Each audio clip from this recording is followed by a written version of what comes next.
आपका। मैं हूं योगेंद्र, आप देख रहे हैं खास खबर। खास खबर में हम बात करेंगे एक और भारत बंद। इश्यू यह है कि भारत बंद किसने कराया, कैसे कराया, क्यों हुआ, यह सब जानते हैं। कोई नई बात नहीं है। नई बात यहां पे है तो यह है कि चाहे 2 अप्रैल का भारत बंद हो, चाहे या 10 अप्रैल का भारत बंद हो, भारत बंद का नेतृत्व किसने किया, यह बड़ा सवाल है। किसी से पूछा जाता है कि देखिए तो सामूहिक भीड़ थी, ऐसे बंद हो गया। इसका नेतृत्व सोशल मीडिया ने किया। सोशल मीडिया का प्रचलन, सोशल मीडिया के प्रति लोगों की अवेयरनेस कहें इसे, या फिर आने वाले वक्त के मुसीबत के अलार्मिंग कहें इसे। खैर चले, जो भी है, हमारे पैनलिस्ट हैं वो इस पर खुलकर के चर्चा करेंगे। और हमारा लबोलवाब भी यही है कि सोशल मीडिया भारत बंद करा सकता है तो कुछ भी करा सकता है। आप देखें हमारे आज के एजेंडे का मजमून, और उसके बाद हमारे पैनलिस्ट हैं, उनके साथ हम चर्चा करेंगे। फिर से बंद रहा। इस बंद को ओबीसी और सवर्ण जातियों के आह्वान पर बुलाया गया, लेकिन किसी भी संगठन या राजनीतिक दल ने आगे आकर ना तो बंद का आह्वान किया है और ना ही इसकी जिम्मेदारी ली है। बंद का आह्वान सोशल मीडिया पर ही हुआ है। सोशल मीडिया पर चले मैसेजेज ने ही पुलिस और प्रशासन की नींद उड़ा दी और देश के विभिन्न राज्यों में, राजस्थान, मध्य प्रदेश, उत्तर प्रदेश और बिहार जैसे राज्यों में प्रशासन मुस्तैद नजर आया। बंद के दौरान शांति तो रही, लेकिन बिहार में कई जगह स्थितियां हिंसक हुई। इस बंद की अपनी कोई वजह नहीं है। ये बंद महज इसलिए बुलाया गया क्योंकि 2 अप्रैल को दलित संगठनों ने भारत बंद बुलाया था। 2 अप्रैल को बंद में दलित समुदाय ने हिस्सा लिया, लेकिन हास्यास्पद बात यह रही कि किसी प्रकार का नेतृत्व इसमें सामने नहीं आया, बल्कि 2 अप्रैल को भी सोशल मीडिया की बदौलत ही बंद ने इतना बड़ा रूप धारण कर लिया था। सोशल मीडिया के प्रभाव का अंदाजा अन्ना के पिछले आंदोलन से भी लगाया जा सकता है, जिसकी बदौलत वो आंदोलन वैश्विक पटल पर छा गया था। सोशल मीडिया जनमानस पर तेजी से असर करता है और यही कारण है कि वायरल मैसेज का प्रभाव इतना है कि भारत बंद जैसे आंदोलन किए जा रहे हैं। और यही कारण है कि सोशल मीडिया समाज में विभाजन भी पैदा करता है। हमें सोचना होगा कि टेक्नोलॉजी हमारी जिंदगी को सरल और सहज बनाने के लिए है, ना कि समाज में वैमनस्य फैलाने के लिए। ब्यूरो रिपोर्ट, जन टीवी न्यूज। जो एक बंद का आह्वान किया गया है, उसमें भी मैं कहना चाहता हूं कि यह सामयिक विषय है कि एक प्रकार से कांग्रेस के लोग अपने गिरते हुए ग्राफ के कारण से बड़े चिंतित हैं और उन्होंने समाज को बांटने का, तोड़ने का एक काम शुरू किया है। किसी की कोई मांग सामने आई नहीं है और फिर भी इतना व्यापक असर इसका जो देखने को मिला है, ये हम सबको सोचने की बात है। लेकिन किसी कीमत पर किसी का उत्पीड़न, किसी के खिलाफ हिंसा, इसको हम लोग बर्दाश्त नहीं करेंगे। समाज में से निकल दिया। चले, आपने देखा मजमून भी। और मदन लाल सैनी भाजपा के हाल ही जो राज्यसभा सांसद बने हैं, दिग्गज नेता हैं, उनका साफ कहना है कि कांग्रेस ने लोगों को गुमराह किया, चाहे 2 तारीख का बंद हो या 10 का हो। दूसरी तरफ सचिन पायलट कहते हैं कि सरकार कांग्रेस पे आरोप लगाती है, हर मुद्दे पर फेलियर रही है, ना वो दलितों को विश्वास दिला पाई, ना सवर्णों को और ओबीसी को। खैर चलिए, हम चर्चा करेंगे। जैसे मैंने पहले भी कहा कि जो हमारा मजमून है वो है कि सोशल मीडिया की भूमिका। हमारे साथ राजेंद्र सिंह जी, राजस्थान पुलिस सेवा के पूर्व अधिकारी हैं, पंकज मीना जी भाजपा नेता हमारे साथ हैं, श्याम सुंदर शर्मा साहब वरिष्ठ पत्रकार और समीक्षक हमारे साथ हैं, लोकेश जोशी जी कांग्रेस के नेता हमारे साथ में हैं। सिंह साहब, मैं आपसे जानना चाहूंगा कि थोड़ा सा मैं ट्रैक और ट्रेंड अलग दिशा में जाता देख रहा हूं। हमेशा किसी भीड़ का नेतृत्व होता है, किसी आंदोलन का नेतृत्व होता है, और भारत बंद जैसी चीज का तो नेतृत्व करना संभव ही नहीं है। लेकिन सोशल मीडिया के जरिए संभव हुआ। इसे किस दिशा से, किस दृष्टि से देखते हैं? शर्मा जी, क्या है कि पिछले कई वर्षों से तो सोशल मीडिया पे जिस तरह से जागृति आई है, और उस जागृति का प्रभाव ये हुआ है कि बड़े बड़े आंदोलन है, चाहे वो अन्ना जी का आंदोलन हो, आपने देखा कि वो पूरी तरह से जो सोशल मीडिया पे बेस था पूरा का पूरा आंदोलन, और उस आंदोलन ने कई राजनेताओं को भी जन्म दिया। अब क्या है कि जब वो आंदोलन सफल हुआ, उसके बाद सोशल मीडिया का मिसयूज शुरू हुआ, और आप ये देखिए कम्युनल जो मैटर है वो इतना ज्यादा इस पे मैटर आया कि लोगों के अंदर एक कम्युनलिज्म पैदा हुआ बहुत जबरदस्त तरीके से। उसके अलावा राजनीतिक दलों ने एक दूसरे के ऊपर खुलकर झूठे सच्चे आरोप लगाए, आप ये देखिए, स्विस बैंक का एक आता था कि पूरा का पूरा स्विस बैंक का लगा हुआ, फला नेता के पास इतने 1000 करोड़, इसके पास इतने 1000 करोड़, इसके पास इतने 1000 करोड़। बीजेपी के नेताओं के खिलाफ भी ऐसी आता और कांग्रेस के नेताओं के खिलाफ भी ऐसी आता। आप ये देखिए, किसी ने उसके ऊपर कोग्निजेंस ही नहीं लिया, न किसी राजनीतिक दल ने लिया, न किसी पुलिस विभाग ने लिया। मतलब वो झूठ था जो किसी ने भी कहीं से भी परोसा, और वो झूठ है वो यूं का यूं पूरे समाज में, जनता के अंदर यूं का यूं चला गया। उसका क्या प्रभाव जनमानस पे हुआ, उसका निश्चित रूप से प्रभाव हुआ। कुछ लोगों के मन पे सही हुआ, कुछ लोगों के मन पे गलत हुआ। और आज सोशल मीडिया पे जिस तरह का डिबेट चल रहा है, और उसमें जिस तरह से सांप्रदायिकता का, जातिवाद का, राजनीति का, भ्रष्टाचार का, जिस तरह खुलकर झूठा सच्चा जिस तरह से एक मिला के और पूरी तरह से हम डोज दे रहे हैं जनता को, ये बहुत ही मैं खतरनाक स्थिति इसको मानता हूं। और हमें इसमें सबसे बड़ा दुख तो इस बात का हो रहा है, सबसे बड़ा अफसोस इस बात का हो रहा है कि हमारा पुलिस विभाग इसमें सोया हुआ है, क्योंकि ये एक ऐसी स्थिति पैदा करने वाला है जिसमें आप ये देखिए कि कुछ भी हो सकता है, जिसका सबूत आपने 2 तारीख को देखा और आज 10 तारीख को देखा, कि हम जनता को किस तरह का मटेरियल प्रोवाइड कर रहे हैं और किस तरह से प्रोवोक कर रहे हैं, किस तरह से, पर हम सोए हुए। हम जो साइबर क्राइम, ये साइबर क्राइम क्या है? साइबर क्राइम यही है कि आप गलत तथ्यों के आधार पर जनता को भड़का रहे हो, गलत तथ्यों के आधार पर जनता को गुमराह कर रहे हो, और आप उस स्थिति के अंदर सरकार सोई पड़ी है, पुलिस सोया पड़ा है, उसके पास संसाधन ही नहीं है साइबर क्राइम से। उनको ये आज अगर कोई पोस्ट है, वो किसी भी समाज को तोड़ने वाली पोस्ट हो, देश को तोड़ने वाली पोस्ट हो, कोई धर्म के आधार पे दंगे कराने वाली पोस्ट हो, उसका सोर्स पुलिस पता नहीं लगा सकती। उसका सोर्स लगाने में, पुलिस को पता लगाने में बहुत ज्यादा समय लग जाए। इसका कारण क्या? पुलिस भी बची हुई है कि अपने लफड़े में क्यों पड़ो, कोई आ रही है पोस्ट, जनता खुद ही जवाब दे रही है। वो जो स्थिति है, मैं समझता हूं सबसे भ्रष्ट स्थिति है, और उसी का परिणाम ये है कि जब भारत बंद 2 तारीख को हुआ, पुलिस ने कभी ये प्रयास ही नहीं किया कि आखिर ये पोस्ट किसने डाली, पहले कौन है भाई भारत बंद करने वाला? तू, तेरे को क्या कहीं से तेने कोई संगठन बना रखा है, या तू है जो किस आधार पर भारत बंद कर रहा है? कोई व्यक्ति कैसे भारत बंद कर सकता है, कैसे आह्वान कर सकता है भारत बंद का? ये तो शरारत की पराकाष्ठा है। और 10 तारीख को भी उन्होंने बंद कर दिया और किसी ने कोग्निजेंस नहीं लिया, पूरे देश की सरकार सोती रही, किसी ने यह पता करने का प्रयास नहीं किया कि ये आखिर जनरेट कहां से हुआ, ओरिजिन कहां से था इसका। और अगर हम ये भी पता नहीं लगा पाएंगे कि जिस तरह के जो सोशल मीडिया पे इस तरह के जो मैसेजेज आएंगे, और उनका हम ओरिजिन भी नहीं पता कर पाएंगे, उनको ट्रैक नहीं कर पाएंगे, उनकी मॉनिटरिंग नहीं कर पाएंगे, उनका सुपरविजन नहीं कर पाएंगे, तो आप ये देखना योगेंद्र जी, निश्चित रूप से ये भारत की आगे आने वाली स्थिति के लिए भयावह स्थिति पैदा करेगा। और ये कोई भी नया ऐसा आंदोलन खड़ा कर सकता है, ये कोई भी नया जातिवादी, भारत बंद हो सकता है तो कुछ भी हो सकता है, जातिवादी कोई दंगे हो सकते हैं, सांप्रदायिक दंगे हो सकते हैं। और जिस तरह का हम इस वातावरण चला रहे हैं, ये वातावरण कहीं पे भी किसी भी रूप में अच्छा नहीं है, मैं इसको ही मानता हूं। श्याम जी हमारे साथ में हैं। श्याम जी, 2 बातें निकल करके आ रही हैं। अभी सिंह साहब ने जो कहा, यदि नजरअंदाज किया जा रहा है कि पोस्ट कौन किया, कौन एडमिन था, कहां किस ग्रुप से इसका उद्गम हुआ, इस तरह के पोस्ट का, पुलिस इसका पता नहीं लगा सकती, हमारी इन्वेस्टिगेटिव एजेंसीज अगर उसका पता नहीं लगा पाती हैं, तो मुझे लगता है कि बहुत बड़ा फेलियर है साइबर क्राइम को लेकर के। आप कैसे फिर किसी के खाते रोकेंगे? आप आधार से लिंक कर रहे हो पूरी दुनिया को, और उसके बाद आप ये नहीं पता लगा सकते कि ये पोस्ट शुरू कहां से हुई। भारत बंद करना सहज नहीं है। बहुत सारे लोग बहुत बड़ा क्राइम है, बहुत भारत के मतलब पूरी भारत की गति को रोकना कैसे रोक रहे हो आप? उससे फाइनेंशियल आप डिस्टर्ब होते हैं, आप शांति भंग परमिशन होती है बंद करने की। 2 तारीख के बंद की वजह से 10 तारीख के बंद का आप देखा आपने असर कि कहते लोगों ने बंद किया, कोई किसी जमेले में नहीं पढ़ना चाहता था, स्कूलों में अवकाश घोषित कर दिया गया, रोडवेज का संचालन बंद हो गया, बिहार में कुछ घटनाएं भी हैं, फायरिंग भी हुई है वहां पे। तो ये लीडरशिप किसकी? सोशल मीडिया की। तो आप कैसे देखते हैं? देखिए योगेंद्र जी, जिस प्रकार का सोशल मीडिया का दुरुपयोग हो रहा है और शासन उसको रोक नहीं पा रहा, उस शासन फेलियर है पूरी तरीके से।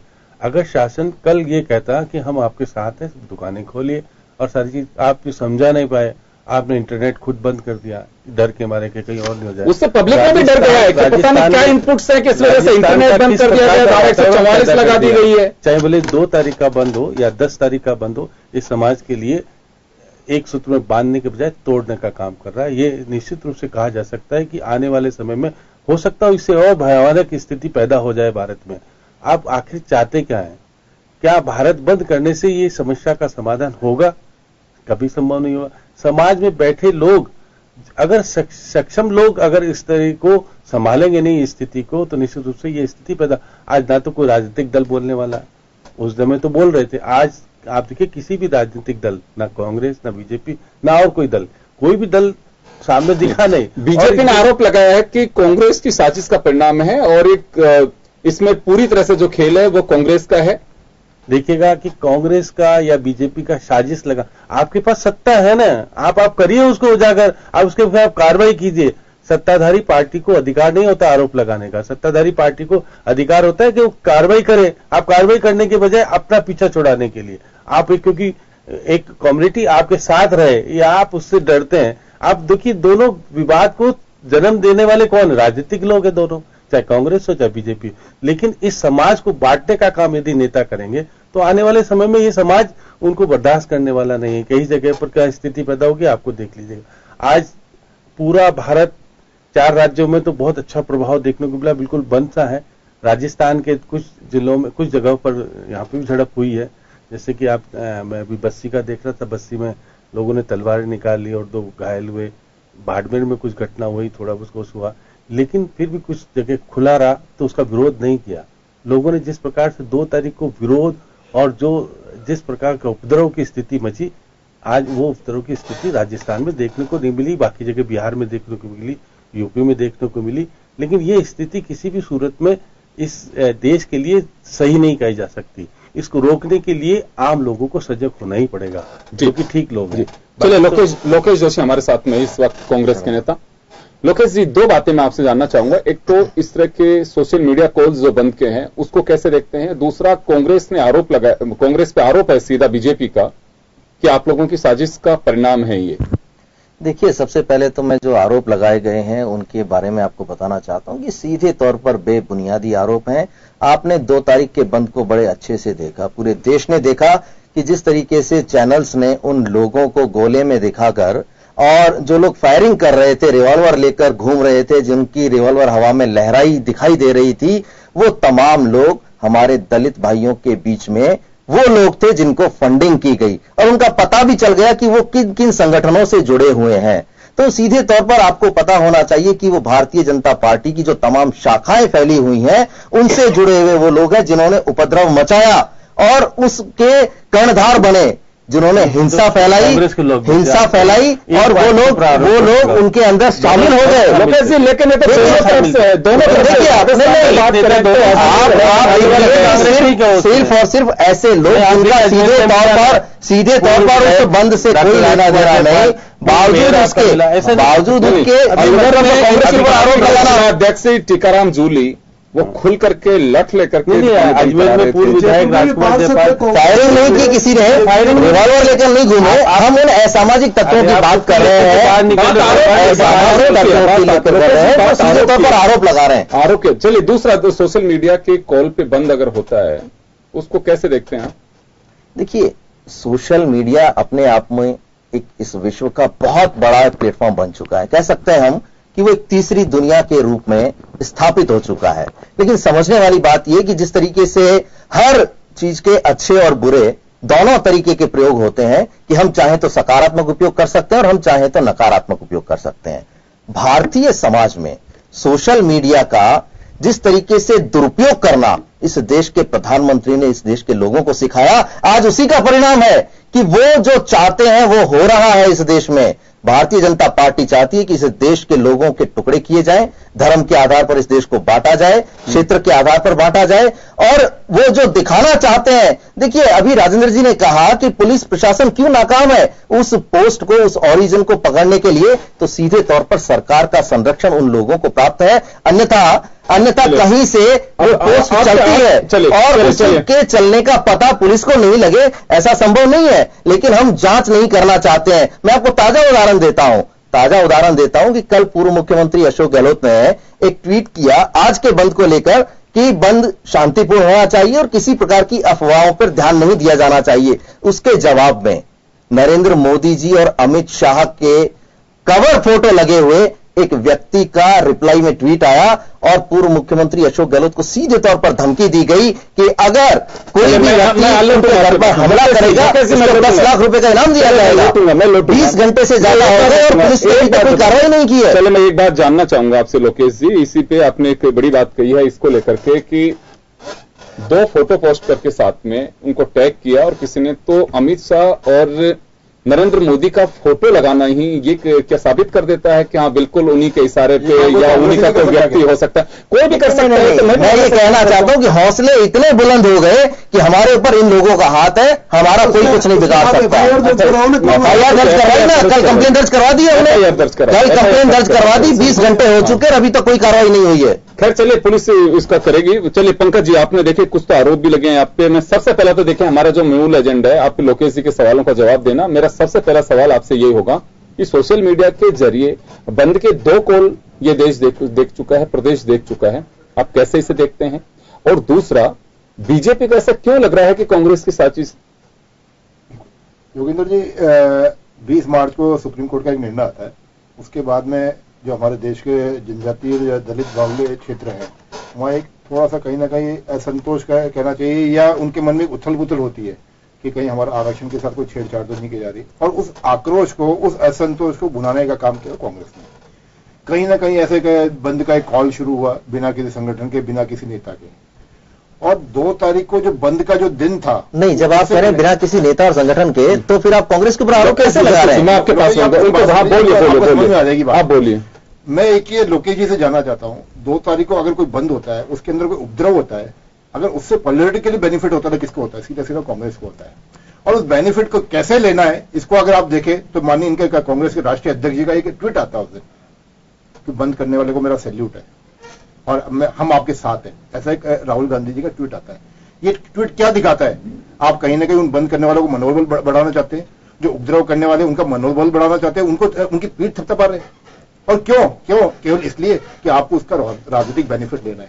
मेरे को बड़ा अच्छा लगता जैसे कल माननीय अशोक गहलोत जी का एक स्टेटमेंट आया कि सब शांतिपूर्ण होना चाहिए। अगर राष्ट्रीय अध्यक्ष जी का बयान 2 तारीख को इस प्रकार का आया होता तो मुझे लगता बहुत अच्छा हुआ है। ये सीधी सी बात है, जिस तरह से 2 तारीख को एक सीन क्रिएट किया गया, मैं बिल्कुल बहुत क्लियर शब्दों में कह रहा हूं, बंद करने वाले लोग, दलित बाहुल्य जो जनजाति के लोग थे, वो बिल्कुल शांतिप्रिय लोग थे और शांतिप्रिय मकसद से आए थे, पर उसके बीच में कहीं ना कहीं इन्होंने असामाजिक तत्व घुसाए गए जानबूझ के, और इस तरह का देश में एक माहौल क्रिएट किया गया, एक दर्शाया गया कि देखिए देश में कितना असंतोष है, जनजाति के और दलित लोग कितने असंतोष है, कितने नाराज है। ये केवल एक कहना चाहिए इंटरप्रिटेशन निकालने के लिए एक ऐसा माहौल तैयार किया गया। और जैसा कि अभी चर्चा में मेरे बोलने से पहले ही बात आई कि कैसे अजमेर के जिलाध्यक्ष थे, कैसे अजमेर के अलवर के जिलाध्यक्ष थे, अजमेर के पूर्व सांसद थे, और मैं तो जिस क्षेत्र का रहने वाला हूं, मैं आपको बताऊं, अनुसूचित जनजाति इनका जो जनजाति मोर्चा इनका कांग्रेस का, उसके प्रदेश अध्यक्ष खुद वहां जम्मा रामगढ़ के अंदर मौजूद थे, बंद कराते और वो लट लेके घूमते, मैंने देखा अपने आंखों से।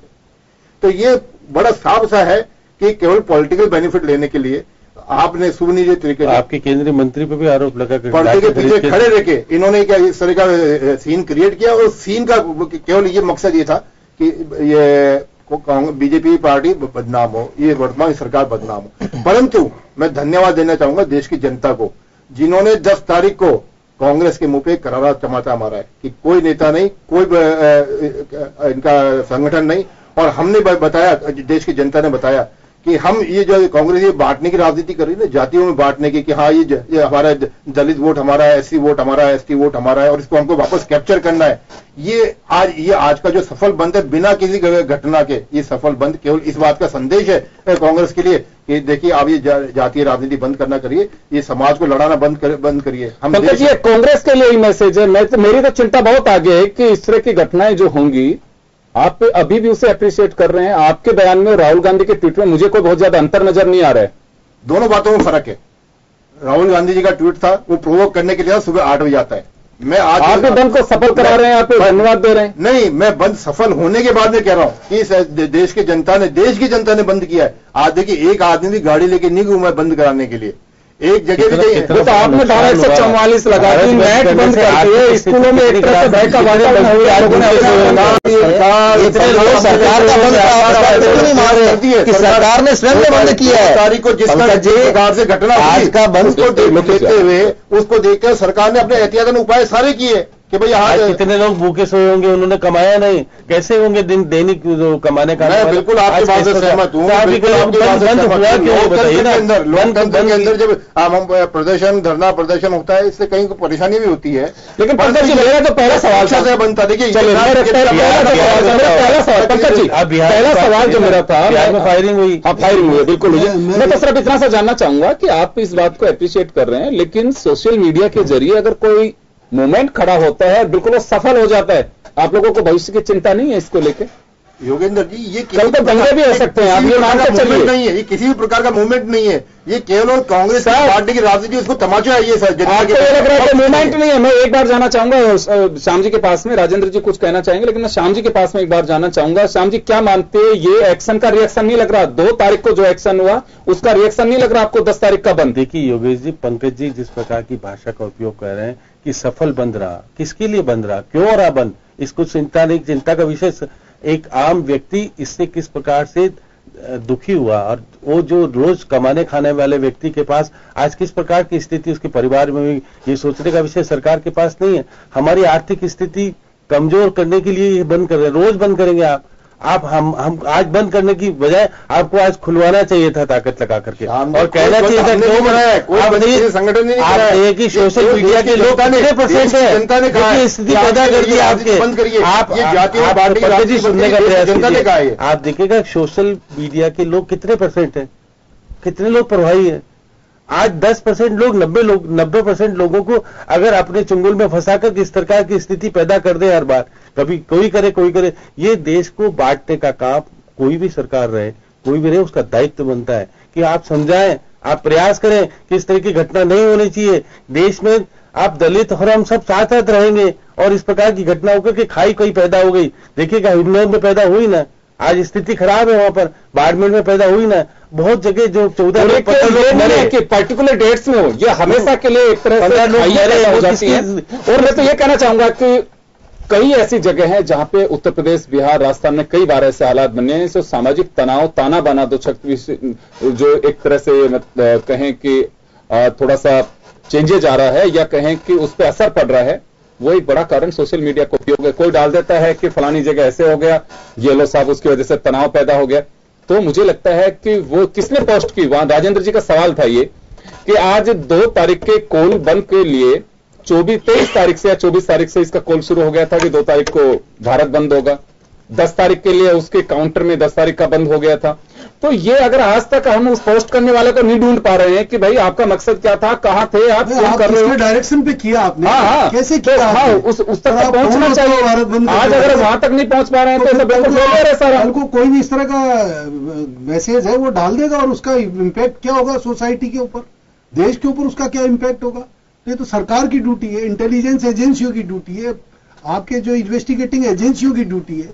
हमारे पास इतनी बड़ी बड़ी एजेंसियां हैं, वो इसमें अगर वो इस बात का भी पता नहीं लगा पाई कि ये 2 तारीख वाला किसने ओरिजिनेट किया और ये 10 तारीख वाला किसने ओरिजिनेट किया, तो ये तो परंपरा हो जाएगी। लोग इस तरह से समाज को बांटने के लिए कभी कोई जाति के आधार पे, कभी धर्म के आधार पे, और कभी भी किसी मुद्दे को लेकर है लोगों को आपस में लड़ाने का, आपस में एक दूसरे को सिर फोड़ने का काम करेंगे, और उससे क्या रहेगा देश की व्यवस्था का। मैं समझता हूं कानून व्यवस्था है उससे पूरी की पूरी चरमरा जाएगी। योगेंद्र ये बात बिल्कुल ठीक है, अपने डिबेट में मेरे को लग रहा है सही दिशा में जा रही है। सोशल मीडिया का जो दुरुपयोग है या इसके द्वारा जो अफवाहें फैला जा रही है, इसके ऊपर जरूर हमको चर्चा करनी है। मैं तो मानता हूं ये चर्चा साहब आप केस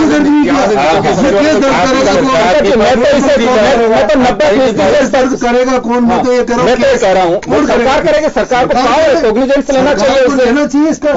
मैं तो ये कह रहा हूं, मैं तो सर ये कह रहा हूं कि 90% सोशल मीडिया का सदुपयोग है। मैं तो नहीं मानता कि ज्यादा इसका दुरुपयोग, लेकिन इतनी एक तिल्ली पूरे खरियान को जलाने के लिए बहुत होती है, चिंगारी तो एक ही होती है सर। मैं उस चिंता हम ये कर रहे हैं कि आज अगर कोई चला दे कि साहब फलानी जगह दंगे फैल गए, वहां पे एक महिला के साथ में छेड़छाड़ होगी, ये हो गया होगा। आपको मालूम है रामगंज में पिछले दिनों दंगे की वजह क्या रही? बिना किसी उसके कांस्टेबल जांच कर रहा था, बाइक खड़ी करवाते वक्त जो महिला पीछे बैठी थी उसके बस एक टिल्ला लगा डंडे का, यूं लगा करके उसको बाइक को लेकर के जा रहा था। महिला को कोई ऑब्जेक्शन नहीं, उसके हस्बैंड को कोई ऑब्जेक्शन नहीं। वहां देखने वाले लोगों ने मैसेज कर दिया कि ये हो गया वो हो गया, दंगे फैल गए। 10 मिनट में तो दंगा हो गया। तो आप ये चिंता क्यों नहीं करते हैं कि कौन इसका, आज अगर हम लगाम नहीं लगाएंगे, मैच इतने हल्के में लेंगे कि हमारा दलित वोट नहीं खिसक जाए, कि हमारा सवर्ण वोट नहीं खिसक जाए, कहीं हमारा ओबीसी वोट नहीं खिसक जाए, तो मुझे लगता है कि देश के नेता, देश के पॉलिटिशियंस, राजनीतिक पार्टियां जो लोकतंत्र के मंदिरों की पुजारी हैं, पुजारी इस नाते से कह रहा हूं कि चुन करके बैठना आप ही लोगों को है वहां पे, अगर इतना आप इस कड़े घूंट को पीते रहेंगे और आंख मूंद के देखेंगे तो मुझे लगता है कि तो भयावह स्थिति हो जाएगी। सिर्फ वोट के लिए कोई कहने को तैयार नहीं है। और सुप्रीम कोर्ट की 20 तारीख का जो एक निर्देश दिया उसमें भी ऐसा कोई नहीं है। एक भी कोई पॉलिटिशियन ने अभी तक ये नहीं कहा कि उसको गलत तरीके से पेश किया गया। मैच उसमें निर्देश ये हैं कि आप झूठे मुकदमों की वजह से एक बार इसकी समीक्षा कर लें, उसके बाद उसकी गिरफ्तारी करें। अफवाहें फैलाई जा रहे हैं कि रिजर्वेशन बंद हो जाएगा। किसी ने कहा कि बिल्कुल ये गलत है। रविशंकर प्रसाद साहब हो, चाहे राहुल गांधी जी हो, चाहे नरेंद्र मोदी साहब हो, राजस्थान सरकार को मंत्रियों को उतारना पड़ा कि आप लोग भरोसा रखें, रिजर्वेशन बंद नहीं हो रहा। अरे भाई, रिजर्वेशन बंद नहीं हो रहा, यहां तक की बात क्यों आ रही है? जिस बात को लेकर के अफवाह फैलाई जा रही है आप उसे तो क्लियर करो कि क्यों हुई है। वो सुप्रीम कोर्ट का निर्णय कुछ भी नहीं है, वो बड़ा एक रूटीन का निर्णय है। वो भी ऐसा कोई उसमें नहीं था कि जिसको जिस रूप से जनता के सामने पेश किया तो सीधा सीधा भारतीय दंड संहिता में ऑफेंस है। बिल्कुल जाति और धर्म के संप्रदायों के बीच में वैमनस्य पैदा करने के लिए आप दुरुपयोग कर रहे हो सोशल मीडिया का। ये भारतीय दंड संहिता में मौजूद है आज की तारीख में, और अभी तक एक भी केस पूरे देश भर में किसी ने दर्ज नहीं किया। उसके अलावा ये सबसे कोई पॉलिटिशियन ये बात नहीं कर रहे, सच्चाई इसकी क्या? कावेरी जल विवाद को लेकर के कोर्ट का फैसला आता है, चेन्नई कह रहे पानी चाहिए, कर्नाटक कह देगा कि नहीं देंगे हम तो पानी। ये तो स्थितियां बन जाएगी। मतलब सुप्रीम कोर्ट के निर्देश को या उसके आदेश को भी हम हमारे अंदाज से लेना शुरू कर देंगे। कल को अभी जिस पर विवाद चल रहा है 3 तलाक के मामले में या दूसरे कोई इश्यूज में, मुस्लिम संप्रदाय के लोग कह देंगे कि कुछ नहीं सुप्रीम कोर्ट, हम तो हमारे हिसाब से चलेंगे। होगा क्या? ये सिर्फ वोट के लिए अगर हम आंख मूंद के अगर बैठने लगेंगे तो मुझे लगता है, ये देखिए, विधायिका का, कार्यपालिका की जिम्मेदारी है कि चीजों को सही तरीके से सलीके के साथ में जनता तक पहुंचे। अगर कहीं कोई भ्रम की स्थिति बनी है तो उसे प्रशासन के जरिए उसे दूर करवाना चाहिए। मैं सिर्फ हम इस वजह से खुली छूट दे रहे हैं कि वोट खराब नहीं होना चाहिए, बाकी जो लूट सके तो लूट, कोई परवाह नहीं है। मुझे लगता है कि बड़ी स्थितियां, विकट और विचित्र स्थितियां होंगी। श्याम जी, आप कुछ कह रहे हैं? देखिए योगेंद्र जी, न्यायपालिका, वो भी सुप्रीम कोर्ट अगर कोई बात कहती है तो आप इस दबाव में आके भारत बंद करा करके फैसला आपके पक्ष में करा लेंगे तो न्यायपालिका कभी किसी कीमत, न्यायपालिका को बधाई देनी चाहिए कि उन्होंने कहा नहीं, हम समीक्षा करेंगे, समीक्षा करेंगे, आपके कहने से समीक्षा नहीं करेंगे, आप तथ्य लाइए, बात कीजिए, आप अपनी बात कहिए ना वहां जाकर के। न्यायपालिका पर अविश्वास पैदा करके इस देश के अंदर क्या करना चाहते हैं आप? न्यायपालिका दबाव पे नहीं आई है, ये बहुत अच्छी बात है। सरकार रिव्यू, मैं तो कहता हूं कोई भी अब आपके जो पिलर है, अगर ऐसे एक दूसरे में विश्वास बड़ी गलत बात हो जाएगी। सरकार को पुनर्विचार की याचिका दायर करने की क्यों आवश्यकता थी? देखिए, क्या संगठन नहीं थे क्या इनके? दूसरे संगठन से वो चाहते नहीं, वो भी कर सकते थे। सरकार क्यों बन रही है? पासवान ने किया, सबसे पहले पासवान ने रिव्यू 24 तारीख को उन्होंने चर्चा की थी, सरकार से हमारी बात चली, फिर मिस्टर अठावले 25 तारीख को मैदान में आए, तो आप रिव्यू पिटीशन लगाए, कोई दिक्कत नहीं है। लेकिन इसमें और भी बात है। देखिए योगेंद्र जी, बात यह है कि 29 साल से कानून चल रहा है देश में। अब इसकी हाई सुप्रीम कोर्ट ने कहा कि आप हाई पावर कमेटी बनाए, बन गई कमेटी। 2012 से कांग्रेस का शासन भी रहा, इनका भी शासन रहा, एक बार भी उसकी बैठक नहीं हो रही है। आप उसकी समीक्षा नहीं कर रहे, जो कानून है उसका उपयोग तो कर नहीं पा रहे आप। सामने एक छोटे से ब्रेक के लिए रुका, मैं ब्रेक के लिए रुकेंगे, ब्रेक के बाद हम वापस लौटेंगे एक छोटे से ब्रेक के लिए।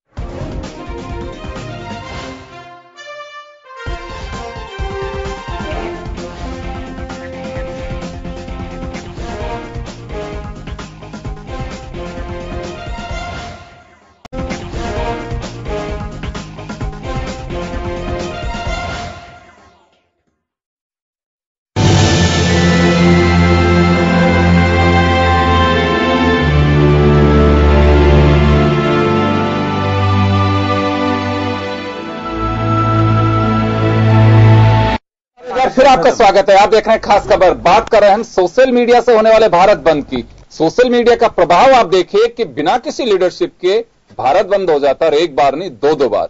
कोई जिम्मेदारी लेने वाला नहीं है, लेकिन सरकार उस शख्स तक नहीं पहुंच पाई अभी तक कि आखिर बंद का कॉल किसने किया। बंद होना, भारत बंद होना एक बड़े एक मूवमेंट की ओर आपको इंगित करता है कि सब कुछ ठीक नहीं है, इस वजह से भारत बंद करना पड़ा। चलिए लोकेश जी के पास में मैं जाना चाहूंगा। लोकेश जी, आरोप प्रत्यारोप तो लगते हैं, लेकिन कहीं कुछ कड़वी जो चीज होती है, सच्चाई होती है, वोट से ऊपर उठ करके देश के हित की होती हैं, उन्हें राजनीतिक दल स्वीकार क्यों नहीं करते हैं? नहीं, राजनीतिक दल बिल्कुल उस बात को स्वीकार करते हैं कि ये देश हमारा अखंड रहना चाहिए, एक रहना चाहिए, और किसी भी आधार पर, चाहे वो जाति हो, धर्म हो, क्षेत्र हो, टुकड़े नहीं होने चाहिए, वैमनस्यता नहीं बढ़नी चाहिए, शांति और सौहार्द बना रहे हम सभी लोग। मेरा ये सवाल व्यक्ति मुझे लगता है कि यही उम्मीद करता है। ये सवाल मेरा इस वजह से है कि पंकज मीना साहब ने एक सवाल खड़ा किया राहुल गांधी के ट्वीट को लेकर के। उन्होंने सैल्यूट दिया जब मालूम था कि आधा दर्जन से ज्यादा लोग मर चुके हैं, हिंसक घटनाएं हुई हैं, उसके बावजूद भी वो बंद को सैल्यूट कर रहे हैं। मुझे लगता है कि ये अभी पूरी जानकारी नहीं है। सुबह 8 बजे के ट्वीट की आप बात करें, तब तक ऐसी कोई घटना नहीं हुई थी। सर, जब तक 8 बजे बंद कैसे हो गया था? 8 बजे बंद कैसे हुआ था? बंद हो गया था। सुबह 8 बजे की घटना, जिसके लिए आप बार बार ये कह रहे हैं कि आधा दर्जन लोग मर चुके थे, तब तक इस देश में कहीं भी ऐसे उपद्रव का कोई लेकिन सुनिए, नहीं, बात कैजुअलिटी की और ट्वीट की नहीं है।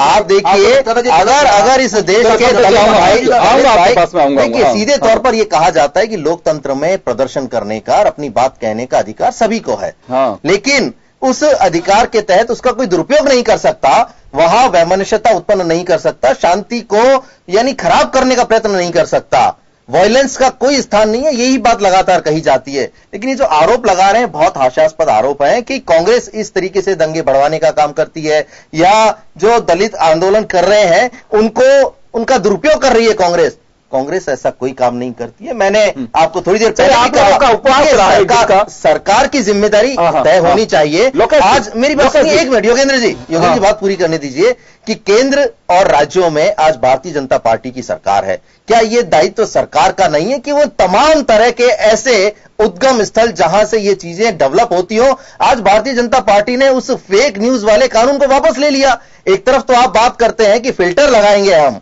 और ये इस तरीके की झूठी अफवाहें नहीं फैलेंगी। आप स्वयं प्रोत्साहन देना चाहते हैं, आप उनको संरक्षण देना चाहते हैं, इसलिए आपने उसको कानून के रूप में बनाने का निर्णय जो है वो वापस ले लिया। क्यों नहीं आपने लगाया? क्यों नहीं आप उस तरीके के बैरिकेड्स खड़े करते? सारा सिस्टम आपका, सरकार आपकी, सारे के सारे इंटेलिजेंस, चाहे आप जब जकरबर्ग के साथ बैठ के मीटिंग कर सकते हैं, इस देश के प्रधानमंत्री जो फेसबुक के सीईओ हैं, फेसबुक के जो कह सकते हैं जिन्होंने फेसबुक को बनाया है, इसी तरीके से गूगल के चीफ के साथ वो बैठ के मीटिंग कर सकते हैं, ट्विटर के चीफ के साथ बैठ के मीटिंग कर सकते हैं। क्या उनके पास वो तमाम तरीके के अधिकार नहीं है और वो फिल्टर नहीं है कि जो इस तरीके की अफवाहें फैलाते हैं उन्हें? मेरा तो सवाल हो रहा है, आपने कहा कि हम सद्भावना में सब में यकीन करते हैं। 2 तारीख को आपको कैसा लग रहा है कांग्रेस को कि उस दिन दलितों के साथ अन्याय हुआ? क्योंकि आपका जो उपवास था 9 तारीख का, वो मुझे लगता है इसी के उसमें था कि दलितों के साथ अन्याय हुआ उस दिन, इस वजह से हम उपवास कर रहे हैं। क्यों लग रहा है ऐसा कि दंगे हुए या जो भी लोग परेशान हुए उस दिन दलितों के साथ अन्याय कैसे दिखाई दे रहा है कि दलितों के साथ अन्याय हो रहा है 2 तारीख से? क्यों लग रहा है? बात सिर्फ 2 तारीख की नहीं है। हाँ, इस देश में जब से भारतीय जनता पार्टी केंद्र में सरकार में आई है, तभी से इस देश के वो तमाम वर्ग, चाहे वो दलित हैं, पिछड़े हैं और गरीब हैं, आम हैं, वो तमाम लोग अपने आप को ठगा हुआ महसूस कर रहे हैं, और उनकी हर परेशानी में उनके साथ खड़े होने का काम कांग्रेस ने किया है आज तक, और उनके बीच में खड़े रहकर उनको मजबूती देने का और उनकी समस्याओं को पूरे देश के पटल पर उठाने का काम कांग्रेस ने किया है। हमारा जो उपवास था, उस देश की शांति में जिस तरीके का वायलेंस हुआ, हिंसा जो हुई, और जो दलितों के ऊपर लगातार अत्याचार बढ़ रहे हैं, आप देखिए उना से लेकर तमाम इस देश के अलग अलग स्थानों की घटनाएं, मुझे नहीं लगता कि आपको याद दिलाने की आवश्यकता है। कैसे गुजरात में एक दलित भाई को पकड़कर जिस तरीके से बुरी तरीके से मारा गया, वो सबने उस वीडियो को देखा, और जहां जहां भी घटनाएं बढ़ रही हैं उनके ऊपर आज तक किसी प्रकार की कोई कार्रवाई सरकार के द्वारा नहीं की गई। इसलिए हम कह रहे हैं कि दलित भाइयों पर लगातार इस सरकार में अत्याचार हो रहे हैं, और उन अत्याचारों को अब बर्दाश्त नहीं किया जाएगा। कांग्रेस हमेशा से उन तमाम लोगों के साथ रही है, और उनको मुख्य धारा में लाने का जो प्रयास किया है, जो काम किया है, वो एकमात्र पार्टी इस देश की कांग्रेस ने किया है। तो इन तमाम चीजों को समझना चाहिए, सोचना चाहिए। और जिस फायदे की बात ये भारतीय जनता पार्टी के लोग करते हैं कि कांग्रेस फायदा उठाना चाहती है, कांग्रेस नहीं, ये परंपरा भारतीय जनता पार्टी ने स्वयं ने डाली है कि वो बांट करके, लोगों को तोड़ करके वापस आऊंगा आपके पास में। पंकज जी, ये आरोप लगातार लग रहे हैं कांग्रेस की तरफ से। उपवास भी कांग्रेस ने एक दिन का किया, और आप लेकिन छोले भटूरे की तरफ मत जाइए, कोई एक दो लोग अगर छोले भटूरे खाते हैं, बाकी लोगों ने उपवास भी किया है। दलितों को आप लोग बचा नहीं पा रहे हैं, दलितों के प्रति हिंसा बढ़ रही है, रोक नहीं पा रहे हैं, उनके एट्रोसिटी को नहीं रोक पा रहे हैं। बहुत सारी चीजें हैं। हम लोग जब चर्चा कर रहे थे 2 दिन पहले, तब भी ये बात निकल करके आ रही थी कि सब आप आंकड़ों को देखे, क्योंकि तुलनात्मक जब कार्रवाई की जाती है तो आप लोग भी इस बात को लेकर के आरोप लगाते थे। इसे वास्तव में एक माने कि कुछ दलितों को हम विश्वास नहीं दिला पा रहे हैं कि जिसकी वजह से आज वो भी इनसिक्योर फील कर रहे हैं। देश आजाद हुआ 1947 में, और जब 1952 में पहली बार यहाँ आरक्षण की व्यवस्था हुई जनजाति और दलित वर्गों के लिए, तो कांग्रेस ने तब से एक काम बड़ा पुख्ता तरीके से ये किया कि इनको रह रह के एससी और एसटी के लोगों को ये दिमाग में फीड करने का, इंसर्ट किया गया कि ये आरक्षण हमारी देन है, हमने आपके ऊपर उपकार किया है। तो 1952 से लेके 1967 तक के चुनाव लगातार कांग्रेस ने केवल इस दम पे जीते कि ये एसटी एससी हमारा वोट बैंक है, ये अल्पसंख्यक हमारा वोट बैंक है। जब पहली बार विपक्षी दल एकजुट हुए और मजबूत हुए, तो ये एक कंसेप्ट धीरे धीरे डाइल्यूट होने लगा। 2013 और 14 के जो चुनाव हुए थे, इस 2013-14 के चुनाव में जिस प्रकार से एसटी एससी के वर्ग ने कांग्रेस को नकार दिया, पूरे देश में से कांग्रेस को साफ कर दिया। आप राजस्थान की स्थिति देखिए, ये एक भी एससी बाहुल्य सीट नहीं जीत पाए। ये और दो में से 2 इनके पास है, 32 आपके पास। और जो एसटी की सीटें की बात करें तो 25 में से शायद हम 20 या 21 जीते हैं भारतीय जनता पार्टी। तो इनके मन में कहीं ना कहीं चीज खटक रही थी कि जो हमारा पारंपरिक वोट है, जो पारंपरिक वोट हमारी जेब में हुआ करता था, वो हमारी से जेब से निकल गया। तो इन्होंने उस चीज को वापस से किस तरह से निकाला जाए, कैसे वापस कांग्रेस की तरफ डाइवर्ट किया जाए, उसके लिए उन्होंने नए नए प्रयोग करने शुरू कर दिए। वो चाहे गुजरात का ऊना हो, चाहे महाराष्ट्र का कोरेगांव हो, चाहे राजस्थान की घटनाएं हो। क्या कारण होता है कि चाहे कोरेगांव हो, चाहे ऊना हो, और चाहे जयपुर हो, ये घटना तभी होती है जब जिग्नेश मेवानी यहाँ राजस्थान में के गया है, जिग्नेश मेवानी का कोरेगांव में आके गया। उसके बाद में ऐसी घटनाएं क्यों होती है? क्यों ये प्रोवोक करने का काम करते हैं? आप और लोकेश जी भी बड़े जोश के साथ कह रहे थे कि राहुल गांधी जी का ट्वीट 8 बजे आया था। मैं कहता हूं, अगर मैं भी जिम्मेदार व्यक्ति के नाते कहूं, अगर 8 बजे मैंने किया है और 10 बजे मुझे लगा कि हाँ भाई ऐसी कोई दुर्घटनाएं हो रही है, तो मैं क्या ट्वीट हटा नहीं सकता था? और क्या ये ट्वीट शो नहीं करता कि आपने प्रोवोक करने की कोशिश की है? इनके बड़े बड़े पदाधिकारियों को नाम आए वो तो एक अलग बात है। योगेंद्र जी, आपने एक बात कही, मुझे हालांकि आपने कह के बाउंड किया कि आप छोले भटूरे की बात मत करिए, पर पूरे देश के सब जगह के समाचार यही आए। क्या यहाँ पे मोहन प्रकाश जी काजू बादाम खाते हुए? नहीं, मोहन प्रकाश जी नहीं कहा कोई काजू बादाम। बिल्कुल काजू बादाम खाते की फोटो आई है, और वहां से जहाँ कार्यक्रम था वहां इनका पूरा पांडे की बात कर रहे हैं, खाना खा के आए। अविनाश पांडे की बात कर रहे हैं आप? हाँ, अविनाश पांडे साहब की बात कर रहा हूँ। वहां एनएसयूआई के अधिवेशन में से ये सब लोग पूरे आराम से खाना खा के आए, जिसके फोटो कल के शाम के अखबारों में सब में छपे हैं। तो कुल मिला के आपने बाउंड किया, मैं इसलिए फिर भी बात यही खत्म सारी बात तो कह दी आपने। उपवास के नाम पे इन्होंने उपहास किया है केवल, और कुछ नहीं। इन्होंने जो नौटंकी है वो नौटंकी देश की जनता के सामने है।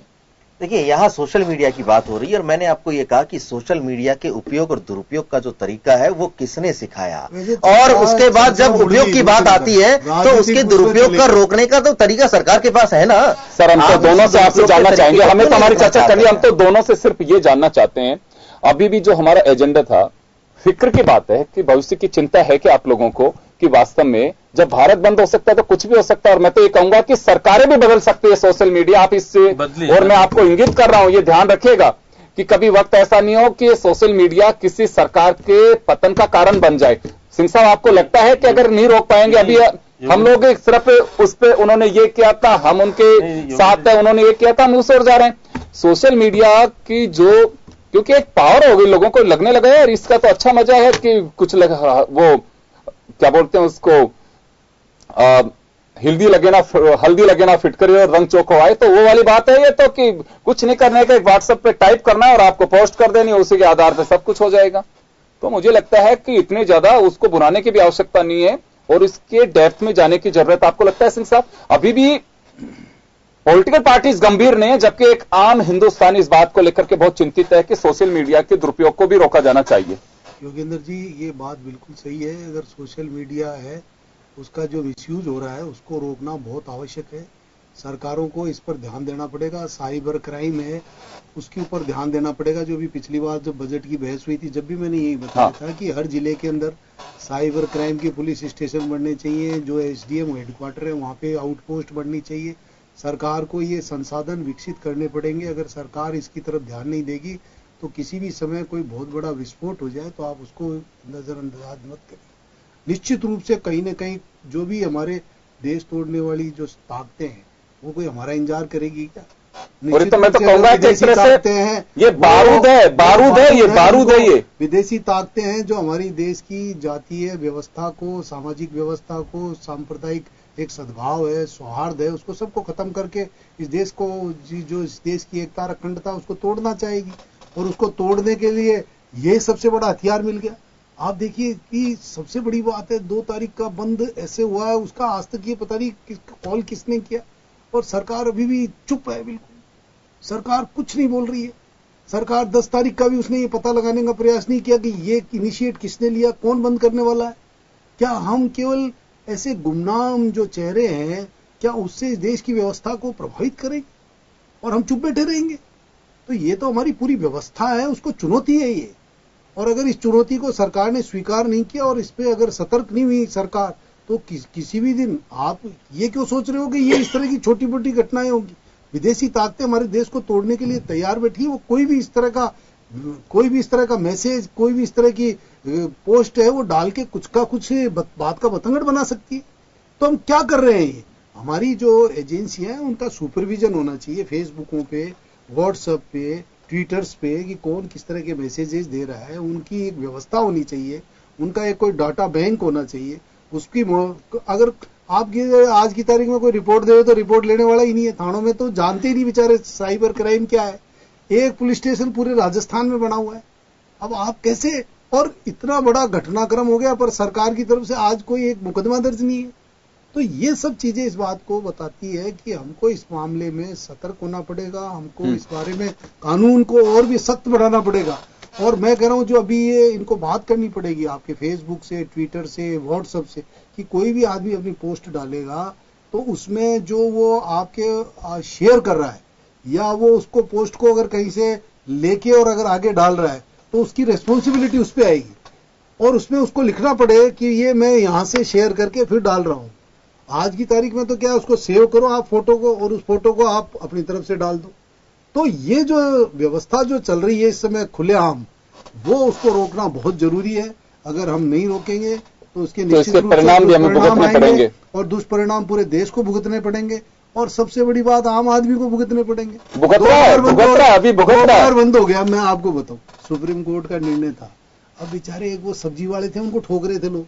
अरे उन सब्जी वालों ने बेचारों ने सुप्रीम कोर्ट का निर्णय दिया है क्या? वो आप भाई उसका सिस्टम बनाओ, आप पुनर्विचार याचिका दायर करो। वो सिपाही को पीट रहे, वहां एक जोधपुर में थानेदार को पीट दिया, बेचारा मर गया। वहां आप देखिए 10 आदमी वहां आपके पूरे देश के 10-12 लोग मर गए। आप कितनी सी बात के लिए आपने कितना बतंगड़ बना दिया। और था क्या मामला? तो आप ये सोचिए कि इस तरह की घटनाओं से कितना देश में तनाव पैदा हो सकता है, देश में कितनी हिंसा पैदा हो सकती है, कितने लोगों की जान जा सकती है। और इसके अलावा आज आपको एक बात बताऊं, पूरा बैंकों का काम पूरा सफर हो गया। सरकार ने इंटरनेट जब बंद किया, सरकार ने इंटरनेट तो बंद कर दिया पर यह पता करने की कोशिश नहीं की कि ये ओरिजिनेट किसने किया, किसने ओरिजिनेट किया। अरे भाई वो क्रिमिनल है, उसने 2 वर्गों के बीच में आपके वैमनस्य पैदा करने के लिए इस तरह की घटना की है उसने, इस तरह का इनिशिएट लिया है उसने। तो हमने पूरे देश की इंटरनेट सिस्टम को पूरा, हम जो एक तरफ कह रहे हैं डिजिटल सिस्टम से हम सारा का सारा काम करेंगे, हम डिजिटलाइजेशन की तरफ जा रहे हैं। और डिजिटलाइजेशन में क्या हो रहा है कि अब सबसे बड़ा क्या, पुलिस के पास में भी एक ही हथियार है। कहीं पे भी कोई छोटी मोटी घटना होती है तो साहब इंटरनेट बंद कर दिया। अरे भाई आप इंटरनेट बंद कर रहे हो, साथ में ये बताओ आपने किस किस के खिलाफ कार्रवाई डाल रहे हो, तो एक तरह से आप कार्रवाई किस किस के खिलाफ कर रहे हो। आप ऐसा आदमी किसने ये सारा का सारा काम किया उसको सामने तो लाओ, इस देश के सामने लाओ कि ये व्यक्ति है। अब आप आरोप लगा रहे हैं सारे टीवी डिबेट्स में, कांग्रेस वाले कह रहे हैं कि बीजेपी फायदा उठा रही है, बीजेपी वाले कह रहे हैं कांग्रेस फायदा उठा रही है। अरे भाई आप नुकसान तो हम पब्लिक का हो रहा है। सरकार में कौन है इस समय? सरकार में जो बैठा है उस व्यक्ति की ड्यूटी है कि वो सामने लाए उस आदमी को कि भैया ये आदमी है जिसने ये सारा का सारा खेल रचा है और ये सबसे पहली पोस्ट इसकी थी और इसका दिमाग का काम है और ये किस वर्ग का है, किस पार्टी का है, उसका पूरा का पूरा ट्रैक लाके सरकार सामने देश के रखती कि साहब ये व्यक्ति है जिसने ये सामाजिक वैमनस्यता की शुरुआत की है। तो ये काम सरकारों का है। इसमें खाली डिबेट में आप एक दूसरे के ऊपर आरोप लगाकर बच नहीं सकते। इसमें समाज आपसे, पूरा देश जानना चाहता है कि आखिर ये शुरुआत कहां से हुई, ये घटनाएं कौन कर रहा है, इसके पीछे कौन सी ताकतें हैं। आप एक दूसरे पे आरोप लगा रहे हो सकता है विदेशी ताकतें इस काम को कर रही हो, आप उतने सतर्क ही नहीं हो। आपको क्या पता है ये विदेशी ताकतें कर रही हो। श्याम जी, आपके पास में आना चाहूंगा। एक बात मैं जानना चाहूंगा आपसे कि 2 तारीख के बंद को लेकर के तो कुछ दिन से पहले से रिएक्शन आने लग गए थे लोगों को कि बंद करिए, फेसबुक पे, आपके व्हाट्सएप पे चलने भी लगे थे कि अगर अभी ताकत नहीं दिखाओगे तो आरक्षण बंद हो जाएगा, बहुत सारी चीजें। लेकिन 10 तारीख का जो बंद है इसमें बहुत ज्यादा कोई रिएक्शन नहीं आ रही थी, स्वतः बंद है। और राजेंद्र जी ने जो बात कही कि 2 तारीख का पोस्ट किसने किया था और 10 तारीख का कॉल किसने बंद किया था, उसकी कोई चर्चा नहीं है कि किसने किया था, वहां तक नहीं पहुंच रहे हैं। ये कोई, मुझे लगता है कि बहुत ज्यादा आपकी कोई सफलता की निशानी नहीं है कि आपने धारा 144 लगा दी, आपने रैपिड एक्शन फोर्स को तैनात कर दिया और आपने नेट बंद कर दिया, तो उससे एक भय का वातावरण बन गया है कि नेट बंद किया है, आपने धारा 144 लगा दी। इसका मतलब इनपुट्स हैं एडमिनिस्ट्रेशन के पास में कि दंगे भी हो सकते हैं, कुछ भी हो सकते हैं, स्कूलें बंद हो गई, सरकार मजबूर हो गई। मतलब एक आदमी ने झूठी पोस्ट डाल दी और सरकार मजबूर है, लोगों का इंटरनेट बंद कर रही है। तो ये आपको लगता है कि एक रास्ते हैं ये निकालने के? कल को और भी कोई बात होगी तो ये बिल्कुल बच्चों को, क्योंकि आपका नेट नहीं चल रहा, लोगों को लगने लगा कि एग्जाम्स जो चल रहे हैं कहीं पोस्टपोन तो नहीं हो गए, कोई और बात तो नहीं हुई है। तो मुझे लगता है कि मैं तो कोई सफलता नहीं मानता हूं कि आज चले शांतिपूर्ण तरीके से बंद हो गए, लेकिन आप उस डेप्थ में जाने की कोशिश नहीं कर रहे हैं कि परंपरा बन जाएगी कि आप किसी भी परिस्थिति को फेस करने से बजाय अपना आप एक सॉफ्ट कॉर्नर लेकर के और सारे सिस्टम को कोलैप्स करने की कोशिश कर रहे हैं। मुझे नहीं लगता है कि एडमिनिस्ट्रेशन की या सरकार की या प्रशासन की इसमें कोई बहुत बड़ी वाहवाही यह है कि बिल्कुल धारा 144 लगा दी गई हो या फिर नेट बंद करके और एक बिल्कुल आपने इसको बंद को रोकने की कोशिश की हो। आपको फेस करना चाहिए और पहले पता करना चाहिए कि क्यों पोस्ट हुई, कहां से हुई, कौन साथ दे रहा है। देखिए योगेंद्र जी, मैं बार बार कह रहा हूं कि जिस प्रकार का वातावरण राजनीतिक पार्टी के लोग फैलाने की कोशिश कर रहे हैं उसका दुष्परिणाम हमको भुगत रहे हैं। आप देखिएगा कि जिस प्रकार के सोशल मीडिया का दुरुपयोग करने का एहसास किसने किया? राजनीतिक पार्टियों ने शुरुआत इन्होंने की। आप देखिए, अब जब वे कहते हैं कि आप गुजरात में कांग्रेस सोशल मीडिया के ताने बाने को अपना करके आगे बढ़ गई तो अमित शाह जी ने कहा कि हम उनको अपनाएंगे। आपने ये नहीं कहा कि हम सोशल मीडिया के दुरुपयोग को रोकेंगे। आप देखिए कि जिस प्रकार का वातावरण प्राप्त हो गया है, अब सरकार को मजबूरन सोचना पड़ेगा, क्योंकि जिस स्थिति में हम रोकेंगे किस प्रकार से, नेट को बंद करके नहीं रोक सकते। आप उनके खिलाफ कार्रवाई कीजिएगा, लेकिन क्योंकि आपके पास शासन साधन नहीं है, आप उन तक पहुंचने के हिम्मत। आप सही बात कह रहे हैं कि राजेंद्र जी कह रहे थे कि हम जयपुर में केवल एक साइबर क्राइम का थाना खोल पाए, पूरे प्रदेश में लेके आए हैं। तो आप बताइए कि पूरे प्रदेश में किस प्रकार का वातावरण आप ट्रेंड नहीं कर पा रहे हैं अभी तक। आपके पास सिपाही, सब इंस्पेक्टर ये जानता ही नहीं सोशल मीडिया होता क्या है। वो तो केवल आप जिस प्रकार की जब घटनाएं हो जाती है तो सोचते कि ऐसा भी कुछ होता है। तो इन घटनाओं को रोकने के लिए निश्चित रूप से आम व्यक्ति को सजग होकर के भी आगे आना पड़ेगा, क्योंकि केवल आप सरकार के बदले इसको रोक नहीं पाएंगे, क्योंकि करता कौन है? समाज का व्यक्ति करता है। लेकिन समाज के व्यक्ति में अगर वो योग्यता आ जाएगी कि भाई इससे क्या होगा, अब देखिएगा 2 तारीख का बंद हुआ या 10 तारीख का बंद या आगे कुछ होगा घटना, तो उससे किस समाज आपस में बंटने का काम हुआ। आज हम सब एक जगह बैठ करके जिस प्रकार का वातावरण, मधुर वातावरण में और जो देश को प्रगतिशील बनाने की बात सोच रहे हैं वो नहीं। अब तो हम देश को तोड़ करके हम एक दूसरे को नीचा दिखा करके ये प्रयास कर रहे हैं कि हम कैसे आगे हो जाए, हम कैसे उसको करते हैं। ये जिस प्रकार की स्थिति देश में पैदा हो गई है, तो अंग्रेजों ने भी क्या किया था? बांटा था ना, आपस में बांट के किया। और आज अगर समाज को बांटने का काम अगर नेता करेंगे तो वो भुगतेंगे वो खुद भी। आप ये देखिए कि बीजेपी के लोग करें कि कांग्रेस के लोग कर रहे थे, लेकिन यहाँ कई प्रमाण आए हैं सामने। बीजेपी के बड़े केंद्रीय मंत्री तक उसमें इन्वॉल्व हुए, उन्होंने पैसा दिया, लाठियां बांटी की। इस प्रकार का दोनों राजनीतिक पार्टी के ऐसे लोगों के खिलाफ कार्रवाई होनी चाहिए, चाहे कोई भी हो, बड़ा हो छोटा हो, उसकी कोई परवाह नहीं करनी चाहिए। यदि ये नहीं हुआ, आपको क्या लगता है कि परवाह नहीं करने की वजह यह है कि कहीं वोट बैंक से हाथ नहीं धोना पड़े? वोट बैंक की राजनीति से सरकार को तो अलग हटके काम करना पड़ेगा। वोट बैंक एक जब चुनाव होते हैं जब वोट बैंक की बात, लेकिन आप गलत व्यक्ति को उजागर कीजिएगा, उसके खिलाफ कार्रवाई कीजिएगा तो समाज आपको साथ देगा। आप उसको नहीं करते हैं, आप द्वेषतापूर्ण वातावरण फैला करके काम करते हैं तो वो नहीं होगा। श्याम सुंदर जी, मैं आपको सही कह रहा हूं, अगर 2 तारीख की घटना का ये आज 8 दिन हो गए, सरकार ये पता लगाती ना कि ये ओरिजिनेट कहां से हो और 2, 4, 5, 10, 20, 50 आदमी बंद होते 1000 चिन्हित तो किए, तो नहीं चिन्हित किए बंद करते, लेकिन कार्रवाई नहीं, उसमें अब आवाज उठने लगी, कुछ लोग कहने लगे कि साहब अनजान व्यक्ति और उनको दबाया जा रहा है, उनके खिलाफ का, लेकिन तथ्यात्मक तरीके से रिपोर्ट पेश नहीं कर पा रहे। आप कह नहीं पा रहे हो कि इन्होंने इस प्रकार की घटना की, इस कारण से उसको बंद कर रहे हैं, या ये बड़े लोग भी शामिल थे इसलिए इसके खिलाफ कार्रवाई कर रहे हैं। आप कीजिएगा, कोर्ट आपको खिलाफ थोड़ा, कोर्ट कहेगा कि गलत किया है तो उसके खिलाफ कार्रवाई की तो करिए। खैर चले, हमारे राजनीतिक दलों का वसूल भी यही है कि इस तरह के जब हो लगता है कि मजबूत वोट बैंक है और अगर इन पर केस भी दर्ज होते हैं तो समय के साथ उन्हें विड्रॉ भी कर लिया जाता है, सह सम्मान उन्हें रिहा कर दिया जाता है, उससे बरी कर दिया जाता है। फिलहाल अगर आपने देखा होगा तो पिछले दिनों की भी घटना है, इसी तरह का मामला कुछ और मूवमेंट्स के दौरान भी हुआ कि जिस दौरान चाहे रेलें रोकी गई हों, चाहे रास्ते में परेशानी पैदा की गई हो, लेकिन वो तमाम मुकदमे वापस हो जाते हैं।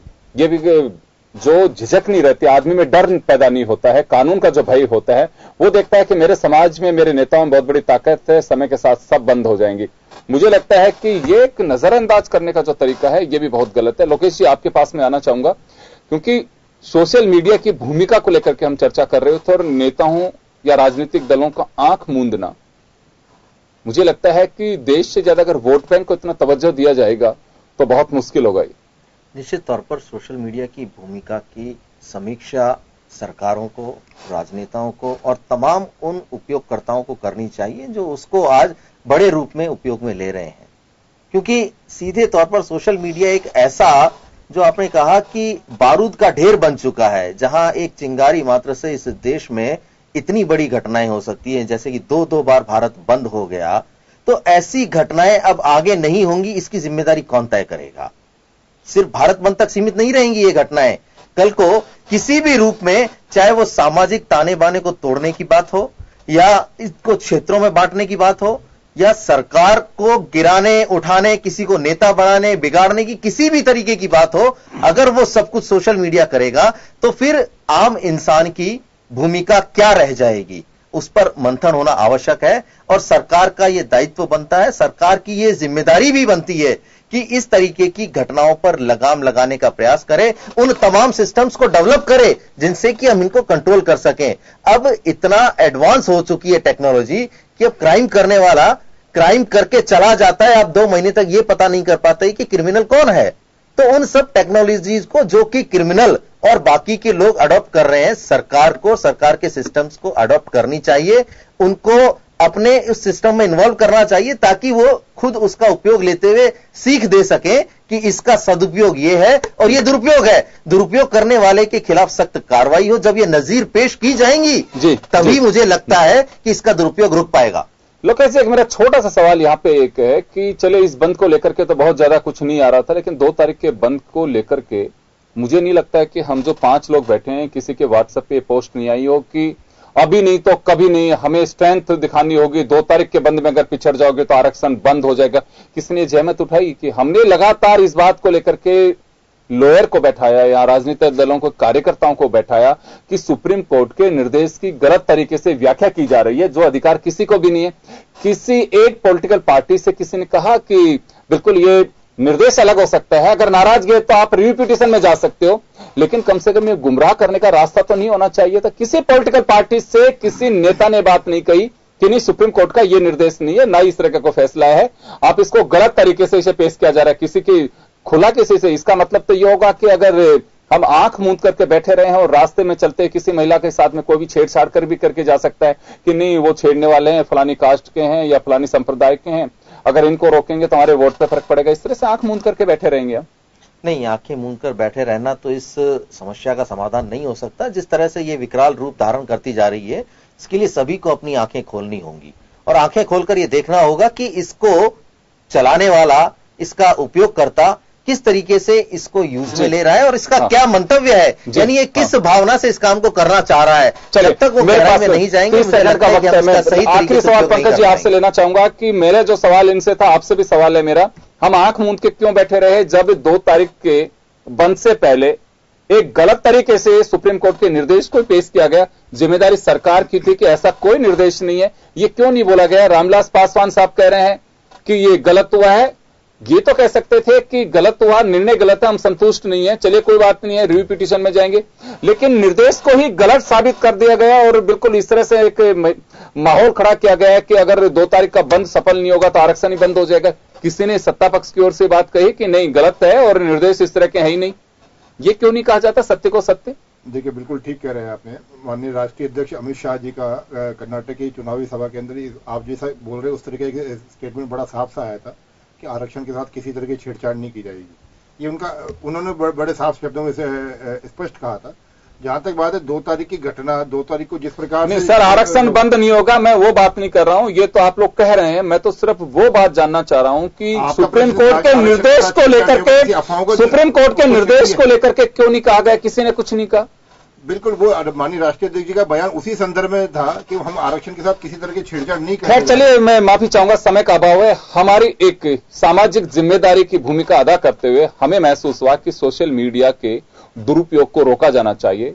2 तारीख का बंद हो चाहे 10 तारीख का बंद हो सकता है कुछ लोग अपनी सेकी बघार रहे हो और बिल्कुल पीठ थपथपा रहे, लेकिन हमें लगता है कि इसका मिसयूज हुआ है। 2 तारीख को बंद की वजह से लोगों को पर काफी परेशानी का सामना करना पड़ा और 10 तारीख के बंद की वजह से भी सामना करना पड़ा। एक दहशत के माहौल में लोगों ने जिया और जिनके बच्चे थे, किसी ने अपने प्रोग्राम पोस्टपोन किए, किसी ने अपनी मीटिंगें पोस्टपोन किए। मुझे लगता है कि अराजकता का दूसरा नाम है। जो सरकारों की जिम्मेदारी है उसे रोकना चाहिए।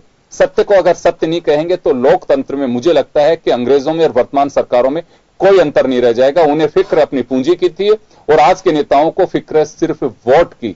और मैं तो कहना चाहूंगा अगर समय रहता अगर इस बेहावा स्थिति की ओर ध्यान नहीं दिया तो ये बारूद का ढेर है, वो दिन भी दूर नहीं होगा। यही सोशल मीडिया एक कारण बन सकता है किसी दिन सरकारों के पतन का भी, जो लोकतंत्र के पतन का भी और हमें लेकर के जा सकता है। तो समय रहते इस ओर ध्यान दिया जाना चाहिए। अभी हल्के में लेंगे तो भविष्य बहुत खतरे में जा सकता है। बहुत बहुत शुभकामनाएं और शुक्रिया आप सभी को। और खास खबरें बस इतना ही, दीजिए इजाजत, नमस्कार।